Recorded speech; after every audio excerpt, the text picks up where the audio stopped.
Hamas isn't trying to win hostages. That's not what they're trying to do. Hamas is trying to undermine international faith in the institution of Israel. That's what Hamas is trying to do. And they're succeeding. Israel's more distant and isolated than it's ever been.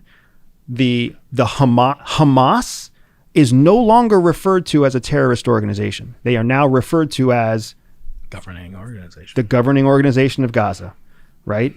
Think about where we were October 8th. October 8th, everything that came out from the Gaza Strip was always caveated with this information cannot be verified because Hamas is a terrorist organization. Even though they're still identified as a terrorist organization, now in June, nobody talks about them that way. Now they're just the legitimate government of the health ministry. The health ministry, right. Casualties. Exactly, right? That's what they are now.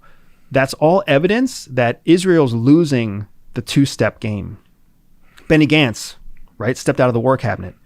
That's losing the two-step game. When the three people who constitute your war cabinet can't even agree, what is that? What is the message that sends to the world?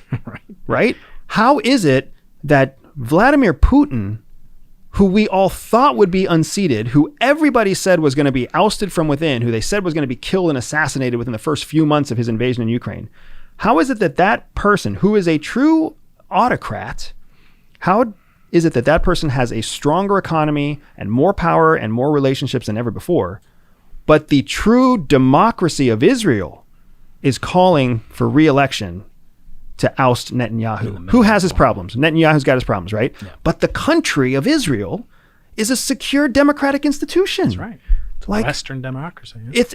It's stellar in terms of its record of being a democracy, unlike Ukraine, right? Yeah.